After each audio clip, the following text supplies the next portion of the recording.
যদি মুরগি পালন করতে চান আপনারা করতে পারেন। মুরগির কিছু ভালো ভালো জাত আছে। আমরা দেশি মুরগি লালন পালন করতে চান তাও করতে পারেন, সমস্যা নাই, কিন্তু কিছু নিয়ম মানতে হবে। এই ক্ষেত্রে দেশি মুরগি পালন করতে গেলে আপনাকে কৃমির ওষুধ খাওয়াতে হবে। স্বাভাবিকভাবে মুরগির মধ্যে যদি কৃমি থাকে তাদের ডিম কম দিবে, আপনি যতটা আশা করছেন ততটা দিবে না। একটা সাধারণত মুরগি যতটুকু বড় হওয়ার কথা ততটুকু হবে না। হ্যাঁ, সুতরাং তাকে কৃমিমুক্ত করতে হবে।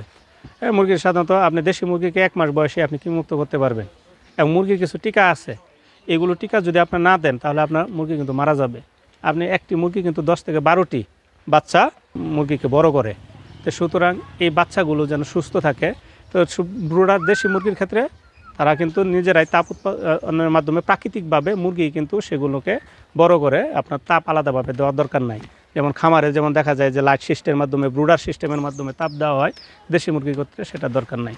তাহলে দেশি মুরগির ক্ষেত্রে কী করা দরকার, আপনাকে টিকা দেওয়া দরকার। কী কী টিকা আছে? 4 দিন বয়সে কিন্তু একটা টিকা আছে দেশি মুরগির ক্ষেত্রে। আরও অনেক টিকা আছে 1 দিন বয়সও আছে, কিন্তু সেগুলো দেশি মুরগির ক্ষেত্রে এত দরকার নাই। দেশি মুরগির ক্ষেত্রে 2-3টা রোগের টিকা দিলেই চলবে। এই 2-3টা রোগের কিন্তু দেশি মুরগি মারা যায়। আপনাদের দেখবেন যে 10টা-12টা ছোটো বাচ্চা আছে, কিছুদিন পরে দেখা যায় মাত্র 2-3টা আছে। কী জন্য মরে গেছে? অসুখে মারা গেছে, জিমাইয়া মারা গেছে, সাদা চুনা পায়খানা করে মারা গেছে, হ্যাঁ, হঠাৎ করে মারা গেছে। তো এইরকম যে রোগগুলো আছে, মুরগির সবচেয়ে যে খারাপ রোগটা, এক রাতে আপনার 10-12টা মরে যেতে পারে, এমনকি আপনার সবগুলো মারা যেতে পারে। সেই রোগের নাম হচ্ছে রানীক্ষেত। এই রানীক্ষেত রোগে আপনার মুরগিগুলো সেগুলো কিন্তু মারা যেতে পারে। হ্যাঁ, তো সুতরাং তাহলে কি করব আমরা? ভ্যাকসিন দেব 4 দিন বয়সে। তো 4 দিন বয়সে ভ্যাকসিন দিতে হয় কি, চোখের আপনার ফোঁটা দিতে হয় চোখের ড্রপের মাধ্যমে। সুতরাং এটা আপনি হাসপাতালে পাবেন। হাসপাতালে আপনার কখনো যদি উপজেলা প্রাণী সম্পদ দপ্তর ও ভেটেরিনারি হাসপাতালে যান, যারা অনেকে পশু হাসপাতাল নামে চিনেন, তাহলে সেখানে আপনারা গেলে দেখবেন যে আপনারা সেখানে সরকারি নির্ধারিত মূল্যে খুবই অল্প টাকায়, এখন বর্তমানে সেটার মূল্য হচ্ছে 25 টাকা, কিন্তু 100 মুরগিকে দেওয়া যাবে। 100 মুরগি আপনার নাই, কিন্তু 4-5 জন মিলে তো আছে। সুতরাং 4-5 জন মিলে যদি আপনারা দেন, তো এক একজনে 5 টাকা খরচ করবে না। সুতরাং আপনাকে চোখের ড্রপ দিয়ে দিতে হবে, এবং কিভাবে দিতে হয় সেটা আপনার হাসপাতাল থেকে বলে দিবে, শিখাইও দিবে। সুতরাং আমি বলে দিচ্ছি, যারা ভ্যাকসিন নেবে তাদেরকে যেন শিখাইয়ে দেওয়া হয়।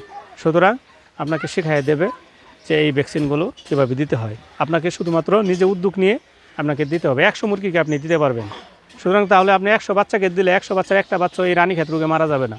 সেটা 4 দিন বয়সে দিতে হয় এবং 21 দিন বয়সে দিতে হয়। সেটা আপনার মনে রাখতে হবে। কোনো কারণে ভুলে গেলেও যদি আপনি বাচ্চার বয়স বলেন, তারা বুঝবে, তারা বলে দিবে যে এই বয়সে এই রোগের টিকাটা আপনার দিতে হবে। সুতরাং আপনি যদি মনেও না থাকে, আপনি বলবেন যে আমার মুরগির বয়স এত, আমার ভ্যাকসিন দরকার। সুতরাং আপনি ভ্যাকসিনটা দিবেন এবং তারা পদ্ধতিটাও শিখাই দিবে। সুতরাং আপনারাই নিতে হবে, আপনাদের জানতে হবে এবং মানতে হবে। হ্যাঁ, নিলে আপনার এই যে একটা মুরগি থেকে 12টা বাচ্চা আসলো, বা 2টা মুরগি যদি থাকে তাহলে 24টা, হ্যাঁ 24টা, এরকম 5টা মুরগি যদি আপনার থাকে তাহলে কত 60টা। এভাবে কিন্তু 100 মুরগির খামার কিন্তু আপনি নিজে দেশি মুরগির খামার করতে পারেন। এবং 100 দেশি মুরগির খামার যদি আপনার থাকে, তাহলে আপনার যে আয়, সেই আয় থেকে একটা সংসারের খরচ চলে। তো সুতরাং আমাদেরকে কিন্তু এই পদ্ধতিগুলো মানতে হবে, নিয়মিত টিকা দিতে হবে। তাহলে টিকা আমরা দেব 4 দিন বয়সে, 21 দিন বয়সে। কোনটা হচ্ছে? রানীক্ষেতের টিকা। আরেকটা হচ্ছে পক্স হয়। দেখবেন ছোটো ছোটো বাচ্চার চোখের উপরে, চারদিকে, মুখে, আশেপাশে ছোটো ছোটো পক্স হয়। এই পক্সগুলো হয়েও কিন্তু অনেক মারা যায়। সেই পক্সের ভ্যাকসিনও আমরা 7 থেকে 10 দিন বয়সের মাথায় আমরা পিজিয়ন পক্স দেবো। সেটাও একটা আপনার সিরিঞ্জে নিয়ে খুঁচিয়ে দিতে হয়। সেটা আপনারা একটা সিরিঞ্জে নিয়ে আসলে আপনারা নিজেরাই দিতে পারবেন। হ্যাঁ, খুঁচিয়ে পাখার নিচে দিলেই হবে, কোনো পুশ করতে হবে না, জাস্ট খালি আপনার ওষুধটা ভরে খালি খুঁচালেই হবে। সুতরাং এভাবে আপনার করলে সেটা 5 থেকে 7 দিন বয়সে পিজিয়ন পক্স। এবং এই মুরগিটার বয়স যখন 35 দিন হবে, তখন দেবো আমরা ফাউল পক্স। সুতরাং তাহলে আর পক্সের কারণে কোনো মুরগি মারা যাবে না। এক হচ্ছে রানীক্ষেত রোগের কারণে কোনো মুরগি মারা যাবে না, তারপর হচ্ছে পক্সের কারণে, এগুলো সবই ভাইরাস রোগ। সুতরাং এই পক্সের কারণে মুরগি মারা যাবে না।